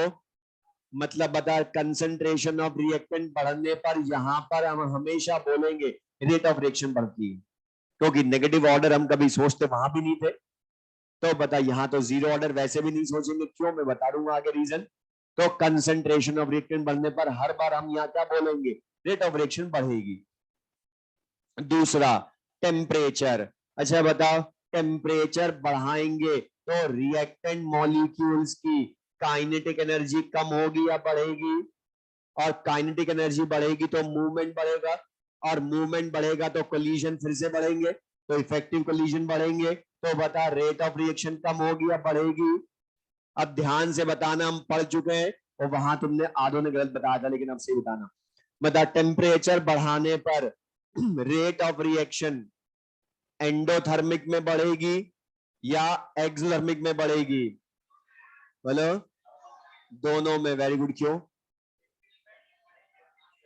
एक्टिवेशन एनर्जी प्रोवाइड करता है टेम्परेचर। मतलब टेम्परेचर एक्टिवेशन एनर्जी चेंज करता है या प्रोवाइड करता है? और एक्टिवेशन एनर्जी तो एक्सो एंडो दोनों को चाहिए। तभी तो बता, कोलिजन थ्योरी में बता, तुमने एक्सो एंडो दोनों के ग्राफ में एक्टिवेशन एनर्जी यूज की थी ना, तो हमने बोला। और एक चीज सुनना, एनसीईआरटी में तुम देखोगे ये चीजें सब लिखी होंगी एक्टिवेशन एनर्जी वाली। मतलब जो 11th 12th में तुम पढ़ते हो 11 में लिखी होगी एनसीईआरटी की। और रीजन भी बता रहा हूं कहां मिलेंगे इसके, दो ही जगह। एक तो आर्हीनियस इक्वेशन, दूसरी कोलिजन थ्योरी। बस, उसके अलावा कहीं नहीं मिलने वाले इसके चैप्टर का रीजन। हर चीज का रीजन वहां होगा, इसलिए ध्यान सीखना। तो द टेम्परेचर एक्टिवेशन एनर्जी दोनों को प्रोवाइड करता है। तो रेट ऑफ रिएक्शन चाहे एक्सो हो एंडो हो, सब में बढ़ती है।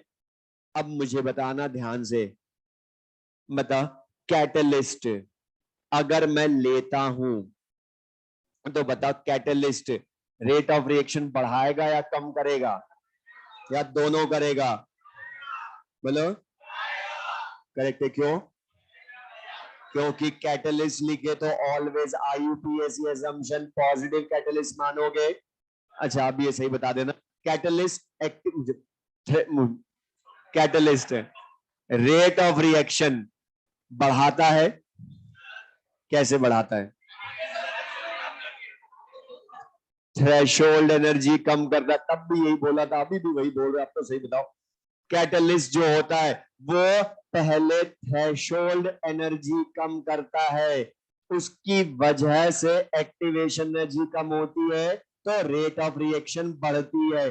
और ये ग्राफ से भी समझाया था हमने, फिर वो बताया था एक बार, अब ध्यान रखो अब आगे से।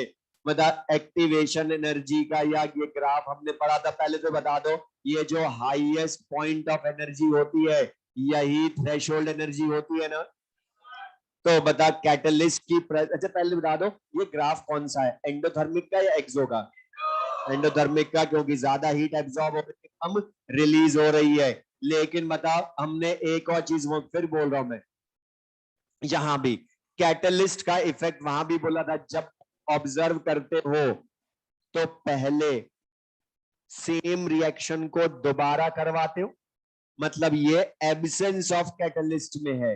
एक्टिवेशन एनर्जी इतनी है एब्सेंस ऑफ कैटलिस्ट में, तो कम रिएक्टेंट मॉलिक्यूल प्रोडक्ट में बदलते हैं या एनर्जी बैरियर क्रॉस कम करते हैं। लेकिन मतलब पॉजिटिव कैटलिस्ट क्या करता है, इनिशियल फाइनल स्टेट चेंज करता है या पाथ को शॉर्ट करता है? पाथ को शॉर्ट करता है। तो मतलब पाथ को शॉर्ट करा तो उसने तो पहले थ्रेशोल्ड एनर्जी बदली, उसकी वजह से एक्टिवेशन एनर्जी डिफरेंस जो है वो कम हुआ ना। बताइए, ये तो एक्टिवेशन एनर्जी ई डैश बाद में कम हुई ना। तभी तो बता, तुम बोलते हो catalyst number of molecules crossing the energy barrier बढ़ाता है, तभी तो प्रोडक्ट ज्यादा बनता है, तो रेट ऑफ रिएक्शन बढ़ती। लेकिन मतलब वो करता कैसे, मतलब थ्रेशोल्ड एनर्जी कम करता ना पहले। अब वो यहां भी पूछ लेगा कि न्यू पाथ से करवाता है, तो बता वो यहां भी मिल जाएगा क्वेश्चन इसका। सो मीनिंग क्लियर सबको? अब ये तो हमने बोला factors affecting rate of reaction जो यहां काम आएगा, लेकिन अब ये तो सब पढ़ चुके केमिकल काइनेटिक्स में। अब यहां जो हमने ये काम में लिया, क्यों बताया, क्यों मैंने, उसका रीजन इक्विलिब्रियम स्टैब्लिश होने में ये सब काम आने हमारे, या क्वेश्चन में बोर्ड पर लें। तो मैं अज्यूम कर रहा हूं, वापस बोल रहा हूं, reversible reaction A gives B है। अच्छा, फॉरवर्ड रिएक्शन में रिएक्टेंट कौन होंगे? ए। बैकवर्ड रिएक्शन में बी।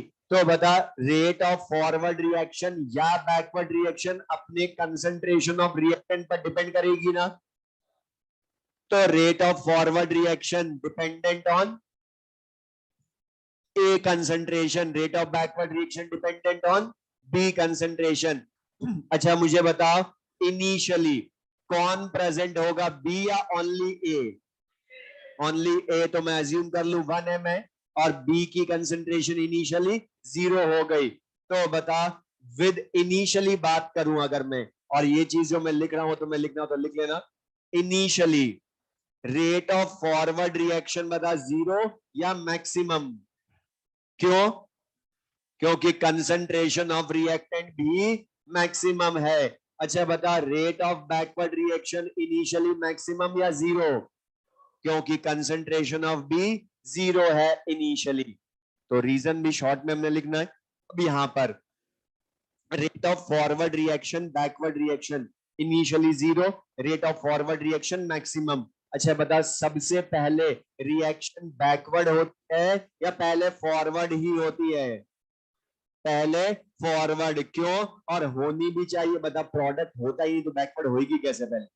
और बता rate of forward reaction maximum है ना इनिशियली, तो रेट ऑफ फॉरवर्ड रिएक्शन। अच्छा बोर्ड पर देख ले, पहले सुन ले, बता जैसे जैसे फॉरवर्ड रिएक्शन होती जाएगी तो ए का कन्वर्जन बी में होता जाएगा ना।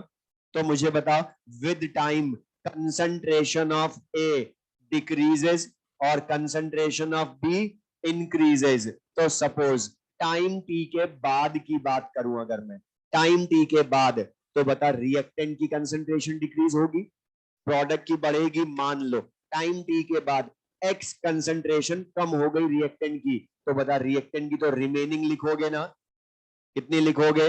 1 माइनस एक्स, इसकी कितनी लिखोगे? एक्स लिखोगे।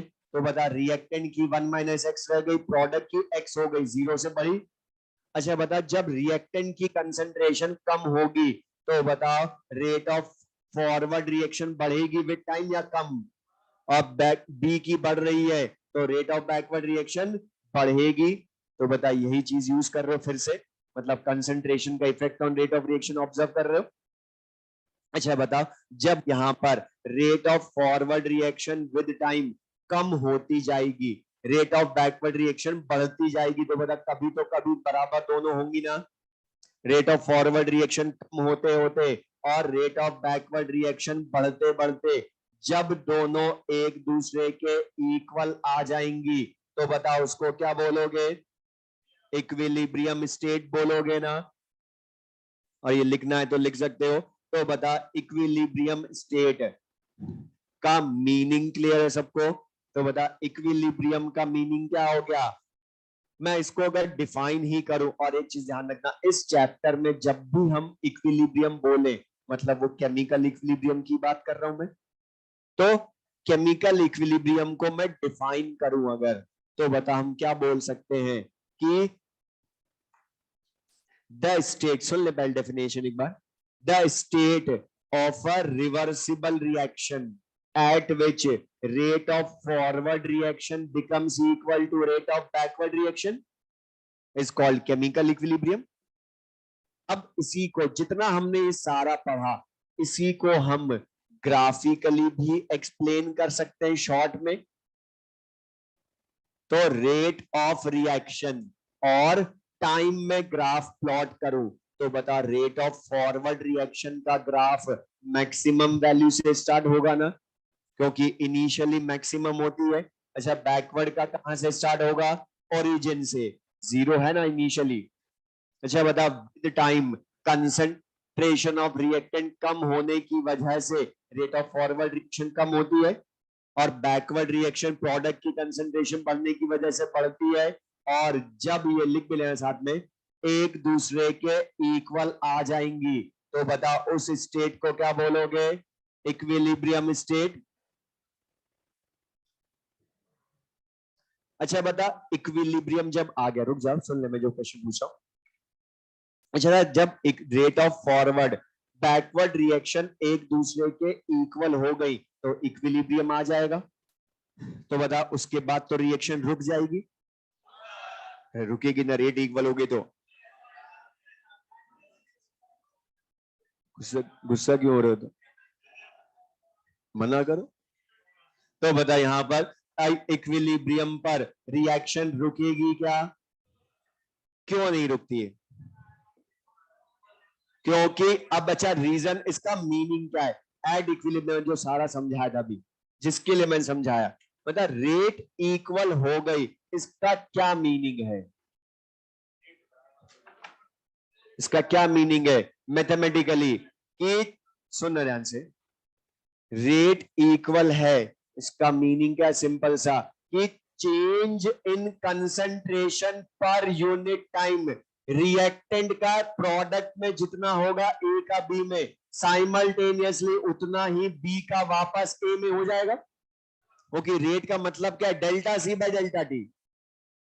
तो change in concentration per unit time equal हो जाएगा दोनों डायरेक्शन में। मतलब क्या है कि सपोज इक्विलिब्रियम की बात कर रहा हूं, 0.1 मोल पर लीटर पर सेकंड ए डिसअपियर होता है, मतलब ए का कन्वर्जन एट इक्विलिब्रियम 0.1 एम पर सेकंड होता है। तो साइमल्टेनियसली बी वापस ए को 0.1 एम फॉर्म कर देगा। मतलब क्या हो गया? जितना डिसअपियर होगा ए उतना वापस अपीयर हो जाएगा ए। ए के रेस्पेक्ट में बोलूं तो बता जिस रेट से डिसअपियर होगा उसी रेट से अपीयर होगा, फिर डिसअपियर होगा, फिर अपीयर होगा। बट बता रिएक्शन रुकती है या अपीयर्स टू बी स्टॉप्ड? अब अपीयर्स टू बी स्टॉप्ड क्यों लगती है उसका रीजन सुनना। बिकॉज मैं अगर ओनली कंसंट्रेशन को देखूं तो बता इनकी कंसंट्रेशन एट इक्विलिब्रियम, अगर मैं इसको इक्विलिब्रियम कंसंट्रेशन ही मान लूं, 1 माइनस एक्स और एक्स को इक्विलिब्रियम कंसंट्रेशन मान लूं तो बताओ इक्विलिब्रियम पर अब इनकी कंसंट्रेशन रिएक्टेंट प्रोडक्ट की चेंज होगी या रिमेन्स कांस्टेंट? क्यों? क्योंकि जितना ये कम होगा साइमल्टेनियसली फिर बन जाएगा, फिर कम होगा, फिर फॉर्म हो जाएगा। तो बता हमें ओनली कंसंट्रेशन देखी हमने तो हमें क्या लगेगा? कंसंट्रेशन में तो कोई चेंज हो ही नहीं रहा, और कंसंट्रेशन में चेंज नहीं हो रहा तो हमें क्या लगता है कि रिएक्शन भी नहीं हो रही। बट बता एक्चुअल में नहीं हो रही है क्या? हो रही है दोनों डायरेक्शन में इक्वल रेट से। इसीलिए बता तुम केमिकल इक्विलिब्रियम का नेचर डायनेमिक नेचर बोलते थे या डायनेमिक इक्विलिब्रियम बोलते थे ना। क्योंकि reaction appears to be stop, सब लिखवाऊंगा सुन लो बस अभी।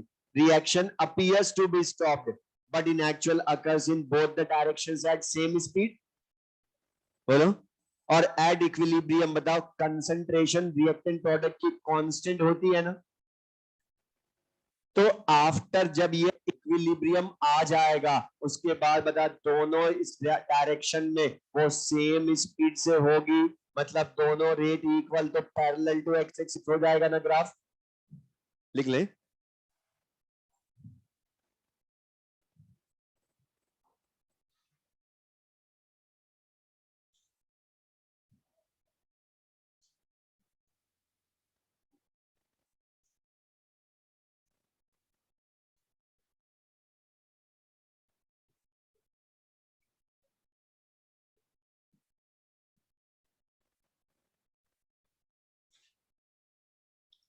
लिख ले characteristics of equilibrium.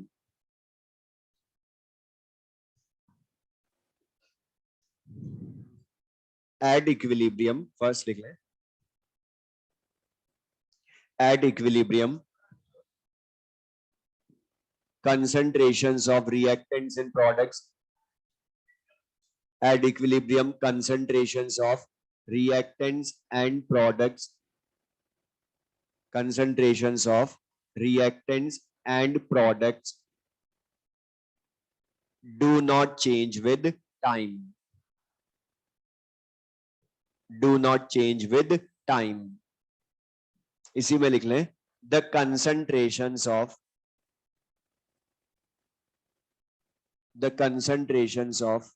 reactants and products, the concentrations of reactants and products may or may not be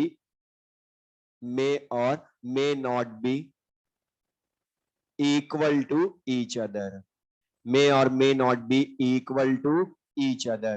अच्छा था एट इक्विलिब्रियम हमने क्या लिखा, रिएक्टेंट प्रोडक्ट की कंसंट्रेशन कांस्टेंट होती है, बट बता जरूरी है क्या इक्वल भी हो। अच्छा इक्वल हो सकती है क्या कभी, लेकिन इक्वल नहीं भी हो सकती। रीजन सुन ले इसका। जैसे बता बोर्ड पर देखो आज ही पढ़ा है कि जो रिवर्सिबल रिएक्शंस होती हैं बता उनमें उनमें हमने क्या लिखा, reactants never completely convert into product. और never completely convert into product का मतलब क्या है कि हमेशा इक्विलिब्रियम जब आएगा तो रिएक्टेंट का प्रोडक्ट में पार्शियल कन्वर्जन ही होगा। और बता तुम्हें ध्यान, तुम पढ़ते भी थे कि एट इक्विलिब्रियम रिएक्टेंट का 20% डिसोसिएशन हो रहा है, 50% हो रहा है, 60% डिसोसिएशन हो रहा है एट इक्विलिब्रियम। तो बता वो तो डिपेंड करेगा ना इक्विलिब्रियम पर कितना डिसोसिएशन हुआ रिएक्टेंट का प्रोडक्ट में। तो मैं मान लू सपोज एट इक्विलिब्रियम 20% डिसोसिएशन हुआ रिएक्टेंट का, तो बता 20% मतलब 1 का 20% डिसोसिएट हुआ, तो बता 20% डिसोसिएट होगा मतलब 1 का 0.2, तो बता रिमेनिंग कितनी लिखोगे फिर इक्विलिब्रियम पर 0.8 और प्रोडक्ट की 0.2 ही लिखोगे ना। अब बताओ क्या एट इक्विलिब्रियम कंसंट्रेशन इक्वल है क्या, लेकिन रहेगी कांस्टेंट फिर भी। क्यों, क्योंकि जितना एक कम होगा इक्विलिब्रियम पर उतना वापस बन भी जाएगा, फिर कम होगा फिर बन जाएगा। तो बता कंसंट्रेशन मोर एप्रोप्रिएट वर्ड क्या हुआ, कांस्टेंट होना चाहिए ना कंसंट्रेशन, लेकिन बता इक्वल हो भी तो सकता है ना कभी। मान लो इक्विलिब्रियम पर 50% डिसोसिएशन हो जाए, तो बता अब तो 1 का 0.5, तो बता 0.5 ही इक्वल, लेकिन बता इक्वल होने के बाद भी रहेगी तो कांस्टेंट ही, क्योंकि जितना कम होगा फिर बनेगा, फिर कम होगा फिर बनेगा। तो बता कंसंट्रेशन कांस्टेंट, लेकिन मान लो 60% डिसोसिएशन हो जाए, तो बता अब तो ये 0.4 बचेगा ना, ये 0.6 बनेगा। तो बता एट इक्विलिब्रियम कंसंट्रेशंस इक्वल हो सकती है लेकिन नहीं भी हो सकती, इसलिए लिखा the concentrations of reactants and products may और may not be equal to each other. अब इसी पॉइंट पर वो ग्राफ पूछता है कंसंट्रेशन और टाइम में। और ध्यान सुनना, मैं अभी तो मैं बता रहा हूं, लेकिन इसका बहुत अच्छा क्वेश्चन थ्योरेटिकल ग्राफ पर बेस्ड, जो एनसीईआरटी में है, और वो मिलेगा लीश एटलेस प्रिंसिपल में। वहां हम इसको यूज करेंगे। थियोरेटिकली इन्हीं को बदलना है हमने, वहां कंसंट्रेशन, प्रेशर, टेम्परेचर तो बदलते हो एट इक्विलिब्रियम, लेकिन वो यहां से ग्राफ वाले होंगे। तो मुझे बता, अब मैं तुमसे बोल रहा हूं, अभी तो हमने किस पे ग्राफ पढ़ा, रेट ऑफ रिएक्शन और टाइम में पढ़ा, लेकिन मैं अब क्या बोल रहा हूं, कंसंट्रेशन और टाइम। और इसके 3 तरह के ग्राफ हो सकते हैं।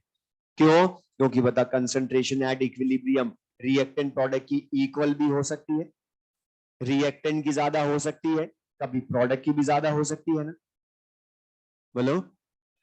तो बता, अगर मैं तुमसे बोलूं एड इक्विलिब्रियम, एक ग्राफ प्लॉट कर लेना, at equilibrium concentration of reactant A और कंसंट्रेशन ऑफ प्रोडक्ट बी की कंसंट्रेशन इक्वल हो, लेकिन पहले एक चीज देखो, मतलब कंसंट्रेशन का ग्राफ प्लॉट करोगे टाइम के साथ, तो concentration of A initially maximum, product B की 0, तो बता ए की कम होती जाएगी, बी की बढ़ती जाएगी, लेकिन अब के जब इक्विलिब्रियम आएगा तो दोनों की कंसंट्रेशन इक्वल भी हो जाएंगे। अच्छा, उसके बाद इनकी कंसंट्रेशन बदलेगी या कांस्टेंट? तो बता, पैरेलल टू एक्स एक्सिस हो जाएगा ग्राफ। लेकिन बता, इसकी जगह अगर मैं बोलूं एट इक्विलिब्रियम रिएक्टेंट ए की कंसंट्रेशन बी से ज्यादा ही रहे, तो बता, अब रिएक्टेंट की कम होगी, लेकिन इक्विलिब्रियम आने के बाद भी ज्यादा तो ए की ही रहेगी, और बी की कम, लेकिन रहेगी दोनों की फिर से कांस्टेंट। लेकिन बता, सेकंड वाला ग्राफ क्या हो गया, ए की कंसंट्रेशन ज्यादा है एट इक्विलिब्रियम बी से, लेकिन बता थर्ड एट इक्विलिब्रियम ए की कंसंट्रेशन रिएक्टेंट प्रोडक्ट बी से कम हो जाए, तो बता कम हो जाए तो ग्राफ जो होगा वो इस तरह का हो जाएगा इक्विलिब्रियम पर।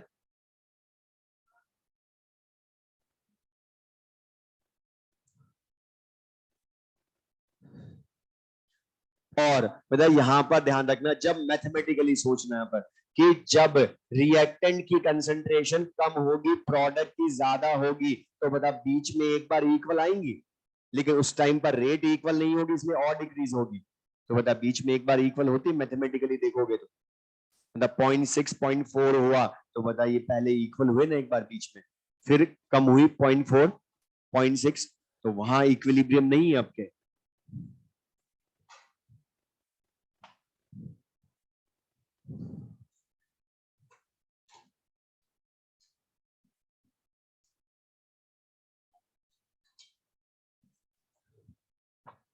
तो अब एक चीज ध्यान रखना, वो तुम्हें कई बार ग्राफ ही प्लॉट करके दे देगा ये। अब पूछेगा which of the following graph represents एक केमिकल इक्विलिब्रियम या इक्विलिब्रियम, तो बता, लेकिन फिर मैं बोल रहा हूं ध्यान से ये पढ़ना, ग्राफ है किन के बीच में, क्योंकि बता रेट और टाइम का ग्राफ तो एक ही है ऑलवेज इक्विलिब्रियम पर, ऑलवेज ये एक ग्राफ है, लेकिन कंसंट्रेशन और टाइम के 3 ग्राफ हो गए। इसलिए पढ़ना बस ध्यान से कि ग्राफ किसके बीच में पूछा है, क्योंकि कई बार वो रेट में भी ये ग्राफ बना के देता तीनों, लेकिन रेट और टाइम का खाली फर्स्ट होगा, लेकिन कंसंट्रेशन टाइम के 3 तरह के हो सकते हैं।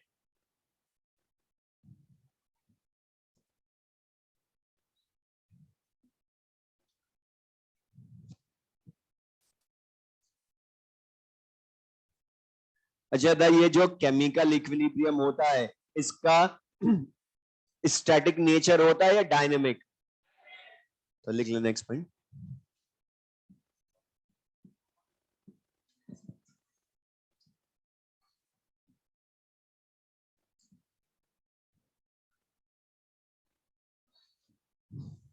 लिख ले second point,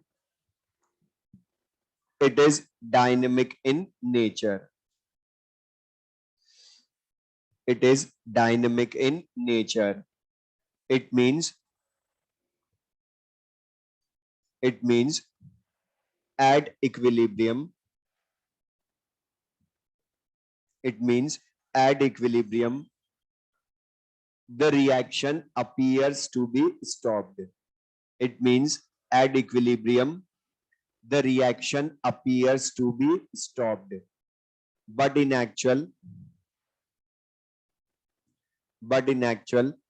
occurs in both the directions, but in actual occurs in both the directions at same speed. But in actual occurs in both the directions at same speed. और बता डायनेमिक नेचर में appears to be stopped क्यों बोला? क्योंकि only concentration देखूंगा तो लगेगा रुका हुआ है, but in actual रुकता नहीं है. थर्ड लिख लें, all measurable properties, all measurable properties like temperature, pressure, concentration, like temperature, pressure, short में लिख लो TPC, temperature, pressure, concentration, density, color, etc. Temperature, pressure, concentration, density, color, etc. do not change with time. Do not change with time. Do not change with time. Do not change with time. अच्छा, do not change with time क्यों? अच्छा, the concentration, pressure, temperature at equilibrium बदलते हैं क्या? और बता, अगर बदल गए तो फिर तो इक्विलिब्रियम डिस्टर्ब हो जाएगा और लीस्ट एटलेस प्रिंसिपल काम आएगा. दा उसका बेस कहां से? यहीं से तो है बेस उसका. लास्ट पॉइंट लिख लें, अ कैटलिस्ट. अच्छा, कैटलिस्ट का इक्विलिब्रियम स्टेट पर कोई इफेक्ट होता है क्या? तो फिर करता क्या है वो? जल्दी इक्विलिब्रियम लाता है, मतलब बता टाइम बढ़ाता है या कम करता है? कभी कभी, ऑलवेज. तो लिख लो, a catalyst has, a catalyst has no effect on, a catalyst has no effect on equilibrium state. A catalyst has no effect on equilibrium state. It only decreases the, it only decreases the time taken to, it only decreases the time taken to attain the equilibrium. Time taken to attain the equilibrium by equally increasing. अब कैसे करता? time taken to attain the equilibrium come, time taken to attain the equilibrium by equally increasing the, by equally increasing the both RF and RB. By equally increasing both RF and RB, मतलब rate of forward reaction को अगर double करेगा तो बता product जल्दी बनेगा ना, तो बता बैकवर्ड रिएक्शन भी जल्दी स्टार्ट होगी तो टाइम कम लगेगा इक्वल होने में. ठीक है, बाकी फिर नेक्स्ट क्लास में पढ़ेंगे.